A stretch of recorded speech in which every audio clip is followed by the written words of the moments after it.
جس کو کہ آپ کا دماغ کنٹرول کرتا ہے، پھر معدہ کنٹرول کرتا ہے، پھر آپ کا جگر اور لبلبہ کنٹرول کرتا ہے، وہ ڈسٹرب ہو جاتا ہے، اور یوں آپ کے معدے میں جو ہے تیزاب کی مقدار جو ہے اس کو ہضم کرنے کے لیے قدرتی طور پہ بڑھنا شروع ہو جاتی ہے۔ اب جب آپ کھانا کھاتے ہیں تو جناب من یہ دیکھیے کہ ہم کھانا کھاتے کس وقت ہیں، ہمارے کھانے کے کتنے اوقات ہیں۔ اسلام میں تو حضرت عمر رضی اللہ تعالیٰ عنہ نے کہا ہوا ہے کہ مسلمان کو 2 وقت کھانا چاہیے۔ ہم کتنے وقت کھاتے ہیں؟ ہم 3 وقت کھاتے ہیں۔ پھر ہم کیا کرتے ہیں؟ پھر ہم سنیکس بھی لیتے ہیں، پھر ہم شام کی چائے بھی لیتے ہیں، پھر ہم کسی دوست کے گھر جاتے ہیں، وہاں بھی کچھ کھا لیتے ہیں، یا کوئی مہمان گھر پہ آتا ہے ہم اس کے ساتھ بھی کچھ کھا لیتے ہیں۔ تو دیکھیے کہ آپ اپنے چھوٹے سے معدے کے ساتھ کتنا ظلم کر رہے ہیں۔ تو جناب جب یہ تیزاب بڑھے گا اور آپ لیٹ نائٹ کھانا کھائیں گے اور پھر ورزش بھی نہیں کریں گے، کھانا کھاتے ہوئے کمپیوٹر بھی دیکھیں گے، اخبار بھی پڑھیں گے، اپنا جو ہے موبائل بھی اٹینڈ کریں گے، ٹیلی ویژن بھی دیکھیں گے، میچ دیکھ رہے ہیں، جذباتی قسم کا میچ ہے، آپ کو پتہ ہی نہیں چلتا کہ آپ نے کیا کھایا ہے۔ اس سے آپ کے معدے میں تیزاب بڑھتا ہے، اور پھر جو ہے اس تیزاب کے بڑھنے کے ساتھ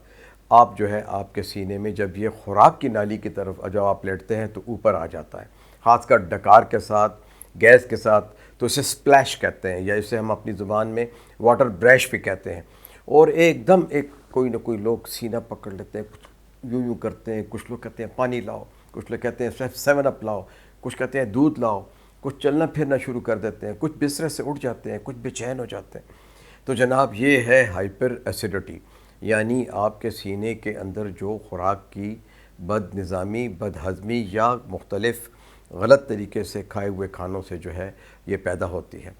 سب سے بڑی چیز تو یہ کہ آپ اپنی غذا کو اچھے طریقے سے دانتوں سے چبا کر، اچھی طرح چبا کر کھائیے۔ کھانے کے درمیان میں پانی بہت کم استعمال کیجیے، آہستہ آہستہ کھائیے، یکسوئی سے کھائیے، ٹیلی فون، موبائل اور ٹیلی ویژن بند کر دیجیے، اخبار سے نظر ہٹا لیجیے۔ اگر گھر میں کوئی بے چینی ہے، بچوں کا شور ہے یا کوئی اور وجہ ہے تو اپنے کھانے کو تھوڑی دیر بعد کھا لیجیے۔ کھانے کے لیے سکون کا ہونا تبھی تو ہے کہ بھئی آپ اپنا ہاتھ دھو لیجیے، بسم اللہ الرحمن الرحیم، اپنے اللہ کو یاد کیجیے، وہ جو نعمت آپ کے سامنے آ گئی ہے اسے آہستہ آہستہ کھائیے، اور پھر اسے جلدی جلدی نہ کھائیے، اور اپنی خوراک میں تھوڑی سی کمی کیجیے، خاص کر مرچ، مسالے، کھٹائی، لیموں، کھٹے، اناردانہ، مختلف قسم کی تیزابیت پیدا کرنے والی مرچیں، مسالے، چکنائی اور پروٹین، اس کی کمی کیجیے۔ اب آتے ہیں گیس کا مرض ان لوگوں کو ہوتا ہے بدقسمتی سے جو کہ یا تو بیٹھے رہنے کی جاب کرتے ہیں، کرسی پہ بیٹھ گئے، صبح 9 بجے آ کے تو 4 بجے اٹھتے ہیں، اپنا پیشاب اور پخانہ روکتے ہیں، یا جن لوگوں کو قبض ہوتی ہے، یا جن لوگوں کو بدہضمی ہوتی ہے، یا جو لوگ کچھ ادویات کھا رہے ہوتے ہیں، خاص کر دمے کے مریض اور ہارٹ کے پیشنٹ جو ہیں اور شوگر کے جو مریض ہیں، ان کو بہت زیادہ احتیاط کرنی چاہیے۔ یعنی آپ کا جو مرض ہے اس کو آپ نے کنٹرول میں رکھنا ہے، بلڈ پریشر ہے تو کم کرنا ہے، شوگر ہے تو اس کی مقدار کو اعتدال پہ لانا ہے، اور کوئی مرض ہے جو دوائیاں جیسے ڈاکٹر نے کہا ہوا ہے خالی پیٹ نہ کھائیں تو خالی پیٹ نہ کھائیں۔ زیادہ تر درد روکنے کی دوائیاں جنہیں NSAID کہتے ہیں، NSAID، ٹھیک ہے نا، جو مسکن یا درد دور کرنے کی دوائیاں ہیں وہ بالکل کم کھائیں، اور اگر کھائیں تو اتنے دنوں کے لیے کھائیں اور کھانے کے بعد کھائیں۔ پھر گیس جو ہے یہ آپ کو خارج ہوتے ہوئے بھی تکلیف دیتی ہے، ڈکار کی صورت میں بھی تکلیف دیتی ہے، اور جو کچھ آپ نے کھایا ہوتا ہے اس سے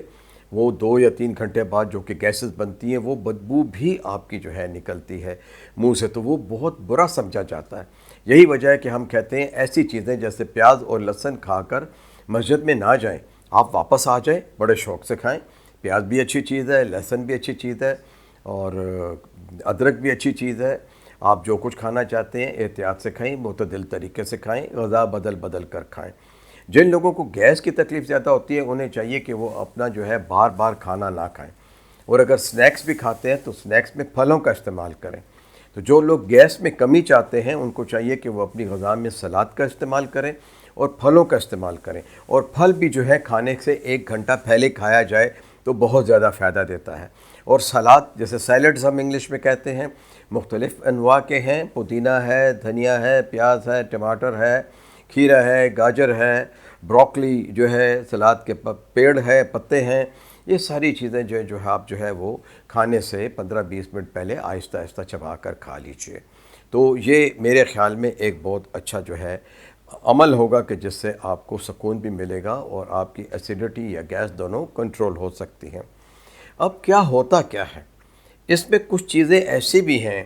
کہ یہ تو میں نے میکینیکل ڈیفیکٹس آپ کو بتا دیے، کچھ ڈیفیکٹس ایسے ہیں کہ جو کہ بیماریوں سے ہوتے ہیں۔ مثال کے طور پہ آپ نے ہوٹل میں کھانا کھایا، وہ کنٹامینیٹڈ تھا، اس میں جراثیم تھے۔ اب جراثیم بہت قسم کے ہیں، ہیضے کے جراثیم، پیچس کے جراثیم، ٹائیفائڈ کے جراثیم، ہیپاٹائٹس کے جراثیم، اور خاص کر میرے بہن بھائیوں جو غذائیں ٹین میں بند ہوتی ہیں، ہوا بند ہوتی ہیں، جن کو کہ نائٹروجن کے ساتھ پریزرو کیا جاتا ہے، خاص کر اس میں جو مچھلی، گوشت یا اس قسم کی جو چیزیں جو باہر کے ملکوں سے ہمارے ملک میں آتی ہیں، اگر آپ کھاتے ہیں تو بہت احتیاط کیجیے۔ خاص کر چاہے وہ ہوٹل بڑے ہوں یا چھوٹے ہوں، آپ ان سے تازہ کھانا منگوائیے، اپنے سامنے بنوائیے، اور یہ گارنٹی لیجئے کہ جو چیز آپ ہمیں کھلا رہے ہیں وہ ایکسپائر تو نہیں ہے۔ اس سے کیا ہوتا ہے، اس سے آپ کو فوڈ پوائزننگ ہوتی ہے، چاہے وہ آپ نے گلی کے نکر پہ کسی سے لوبیا یا چھولے کھا لیے، یا آپ نے بازار میں جا کر کچھ اور چیز ایسی لے لی، یا بازار میں جو ہے کسی تھڑے پہ نکر پہ کوئی پکوڑے بیچنے والا ہے تو اس سے آپ نے پکوڑے لے لیے، چاہے وہ باسی تھے، اس پہ گرد و غبار ہوتا ہے، اس پہ جراثیم جو ہے آ رہے ہوتے ہیں۔ ایسی چیزیں کھانے سے پرہیز کیجیے۔ اب ایک اور خطرناک مرض وہ ہے باٹولزم، یعنی گیس گینگرین۔ یہ تو اتنی خطرناک بیماری ہے کہ اکثر اس میں موت بھی واقع ہو جاتی ہے۔ شدید قے، دست اور بخار ہوتا ہے، خون میں نمکیات کی کمی ہو جاتی ہے، اور آنتوں سے خون بھی آنا شروع ہو جاتا ہے۔ یہ بہت سخت ایمرجنسی ہوتی ہے۔ اس چیز کا زیادہ خیال کیجئے کہ کوئی بھی ٹن والی چیز آپ کھائیں تو آپ اس کی ایکسپائری ضرور چیک کریں۔ اب آتا ہے ایک اور جراثیم جسے ہم کہتے ہیں ایچ پائلورائی۔ ایچ پائلورائی، ہیلیکوبیکٹر پائلورائی ایک جراثیم ہے جو کہ اکثر بچوں میں بھی، بوڑھوں میں بھی، جوانوں میں بھی، خواتین و حضرات میں پایا جاتا ہے۔ اس کی مقدار اگر ہمارے معدے میں زیادہ ہو جائے تو یہ پیپٹک السر، یعنی ہمارے آنتوں میں السر پیدا کر دیتا ہے۔ تو لگے ہاتھوں یہ بھی آپ کو بتا دیں کہ السر دو قسم کا ہوتا ہے۔ السر کا مطلب ہے زخم۔ ایک زخم تو معدے میں ہوتا ہے جسے ہم گیسٹرک السر کہتے ہیں، جو کہ زیادہ تر اسی قسم کی بنجے ایٹنگ اور بد اعتدالی کی خوراک، مرچ مسالے، اچار، چٹنیاں، سموکنگ، نسوار اور کولا ڈرنک سے پیدا ہوتی ہے۔ اور اگر ساتھ میں بدہضمی بھی ہو جائے، کوئی جراثیم چلا جائے اور وہ کھانا آپ کے بدن میں موجود ہو تو آپ کو گیسٹرک السر کر سکتا ہے۔ لیکن زیادہ تر گیسٹرک السر جو ہے کینسر کے پیشنٹس کو ہوتا ہے، شراب نوشی کرنے والوں کو ہوتا ہے، یا پھر جو ہے سگریٹ پینے والوں کو ہوتا ہے۔ اچھا، اب آتے ہیں جوسز کی طرف۔ پینکریاس کا جوس اور جگر کا جوس جسے جو ہمارے پتے سے آتا ہے، اگر اس میں کوئی ڈیفیکٹ ہو جائے یا جراثیم ادھر تک چلا جائے تو یہ جوس پھر پراپرلی غذا کو ہضم نہیں کرتے، تو ہماری گیس جو ہے وہ زیادہ پیدا ہوتی ہے، اور جس میں کہتے ہیں کہ بلاٹمنٹ اور ریگرجیٹیشن، کھانے کا اوپر آنا، ڈکاریں آنا، پیٹ کا پھول جانا، گڑ گڑ ہونا، ساتھ ہی میں پھر ایسے افعال جیسے کہ قبض ہو جانا، یا دن میں 3-4 دفعہ جو ہے موشن ہو جانا، پھر قبض ہو جانا، تو اس قسم کی بیماریاں بھی پیدا ہو جاتی ہیں، جس کو کہ پھر ہم IBS یعنی اریٹیبل باؤل سنڈروم کہتے ہیں۔ اور دیگر جو جراثیم ہیں وہ بھی آپ کو پتہ ہے کہ جو غذا پاک نہیں ہوتی، جس کو صحیح طریقے سے ڈھکا نہیں جاتا، اور یا آپ کے ہاتھ گندے ہیں، یا آپ کسی ایسے ماحول میں ہیں جہاں گرد و پیش پہ بہت زیادہ گردہ ہے، غبار ہے، یا بہت سارے جراثیم ہیں، یا کسی ایسے علاقے میں ہے جہاں سیلاب آیا ہوا ہے یا کوئی اور قدرتی آفات آئی ہوئی ہیں، تو یہاں بھی آپ جو ہے بیرونی کھانے سے پرہیز کریں، گھر کا کھانا کھائیں، صاف ستھرے ہاتھوں سے کھائیں، آہستہ آہستہ کھائیں۔ تو جناب یہ ہے وہ ڈسپیپسیا کہ جس کے بارے میں ہم سے اکثر لوگ پوچھتے رہتے ہیں۔ علاج کیا ہے؟ علاج پھر وہی ہے، پہلے پرہیز علاج سے بہتر ہے۔ ہاتھ دھو کر کھانا کھائیے،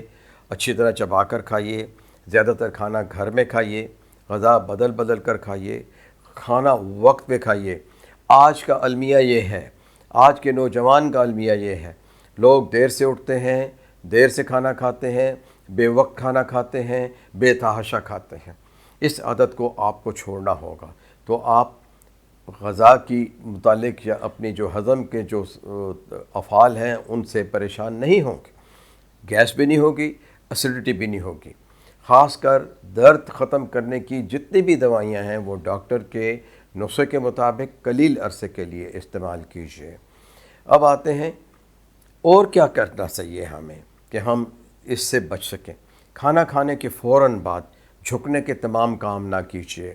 اگر آپ نے زمین سے کوئی بھاری آبجیکٹ اٹھانے ہیں، اگر آپ نے صفائی کرنی ہے، اگر آپ نے آٹا گوندنا ہے، اگر آپ نے کپڑے دھونے ہیں زمین پر بیٹھ کے، یا کچھ ایسے کام ہے کہ جس کے لیے آپ کو بار بار جھکنا پڑتا ہے، اور آپ کوئی خدا نخواستہ اینٹیں اٹھا رہے ہیں یا بڑے بڑے آپ پیکٹ سامان کے اٹھا رہے ہیں، تو آپ نے کھانا کھایا ہوا آپ جھکتے ہیں پھر، تو اس سے بھی آپ کی خوراک اوپر آنے کا احتمال ہوتا ہے۔ اچھا، جو لوگ بھی کسی مرض کی دوائی استعمال کرتے ہیں اس کے ساتھ خاص ہدایات ہوتی ہیں، وہ اپنے ڈاکٹر سے پوچھ لیجئے۔ پہلے بھی بتا دیا ہے کہ دل کے امراض اور وہ لوگ جنہیں ذیابیطس ہے، جنہیں شوگر ہے، ایسے لوگوں کو اپنی غذا میں بہت احتیاط کرنی چاہیے، کیونکہ کئی دفعہ دل کے درد یا دل کے دورے کا پتہ نہیں چلتا، خاص کر عمر رسیدہ لوگوں میں بھی، کیونکہ ہم کہتے ہیں یہ گیس ہے، یہ گیس ہے، یہ گیس ہے، یا یہ انڈائجیشن ہے، یا یہ ایسیڈیٹی ہے، اور اتفاق یہ ہوتا ہے کہ اگر ہم ہسپتال چلے جائیں اور ای سی جی کروائی جائے اور وہ دل کا درد نکل آتا ہے۔ اب آتے ہیں کہ اور کون سے لوگ ہیں جنہیں انڈائجیشن ہوتی ہے، تو جناب اس میں آتا ہے موٹاپا یعنی اوبیسٹی۔ اب اوبیسٹی میں ہوتا کیا ہے؟ ایک تو آدمی ویسے بھی لازماً موٹا ہوتا ہے، دوسرا اس کا پیٹ بھی موٹا ہوتا ہے، تیسرا اس کے پیٹ کے اندر چربی کی مقدار جو کہ ہماری آنتوں کے ساتھ جڑی ہوتی ہے وہ بہت زیادہ ہوتی ہے۔ جتنی بھی آپ کے بدن میں چربی کی مقدار ہوگی وہ آپ کے کھانے کے ٹائمنگز کو اور افعال کو خراب کر دے گی۔ ہمارے جسم میں ایک میٹر ہے کہ یعنی جسے ہم کہتے ہیں سٹائٹی سینٹر، وہ ہمیں سگنل دیتا ہے جب ہمیں بھوک لگی ہوتی ہے۔ اب اگر معمولی بھوک ہے تو فوراً کچھ نہ کچھ نہیں کھانا چاہیے، اس چیز کا انتظار کرنا چاہیے کہ بھوک آپ کو اچھے طریقے سے لگے تو آپ اسی وقت کھانا کھائیں۔ تو یہ جو سٹائٹی سینٹر ہے یہ جو ہے زیادہ چکنائی سے اور زیادہ میٹھا کھانے سے اس کے ٹائمنگ میں فرق آ جاتا ہے، اور یہ آپ کو بار بار کھانے پہ مجبور کرتا ہے، یعنی اس کی سوئی ٹھہر جاتی ہے، اس کا تھرموسٹیٹ جو ہے وہ ٹھہر جاتا ہے کہ آپ کو بھوک لگی ہوئی ہے، تو آپ جو ہے چکنا بھی کھا رہے ہو، پراٹھا بھی کھا رہے ہو، مکھن بھی کھا رہے ہو، باربیکیوز بھی کھا رہے ہو، کباب بھی لے رہے ہو، اور پھر دوسرے وقت جو ہے آپ کھانا کھانا شروع کر دیتے ہو۔ تو ان تمام چیزوں سے جو ہے آپ کو دیکھنا ہوگا۔ اچھا، اور بچنے کا طریقہ یہ ہے کہ آپ برائے مہربانی چہل قدمی کریں، پیدل چلیں، اگر ڈاکٹر نے ورزش کی اجازت دی ہے تو ورزش بھی کریں، جاگنگ بھی کریں۔ یہ تمام چیزیں جو ہے یہ بہت ضروری ہے کہ آپ جو ہے اس کا بھی استعمال کریں۔ سگریٹ بالکل نہ پئیں، کولا ڈرنکس نہ پئیں، زیادہ کھٹی چیزیں نہ کھائیں، مرچ مسالوں سے پرہیز کریں، اعتدال سے کھائیں، کم کھائیں، وقت پر کھائیں، آہستہ آہستہ کھائیں۔ اللہ آپ کو صحت مند رکھے گا۔ میری دعا ہے کہ آپ صحت مند رہیں۔ اگر یہ تکلیف ادویات کھانے کے بعد، جس میں کہ اینٹ ایسڈز بھی ہیں، جس میں کہ پی پی آئیز ہیں، اگر یہ دوائیاں آپ کھاتے ہیں اور اس سے فائدہ نہیں ہوتا تو پھر آپ کو ہے اپنے بہانے کا بھی ٹیسٹ کروانا ہوگا، اور جو ہے اینڈوسکوپی بھی کروانی پڑے گی، جس میں کہ ہم ڈائریکٹلی دیکھ لیتے ہیں کہ السر ہے کہ نہیں ہے۔ ہم الٹرا ساؤنڈ بھی کر سکتے ہیں، ہم جو ہے دیگر ٹیسٹ بھی جو ڈاکٹر ہمیں پرسکرائب کرتا ہے اور جو ادویات وہ لکھے گا، آپ کی تشخیص کر کے لکھے گا، اس حساب سے چلنا ہوگا۔ شکریہ۔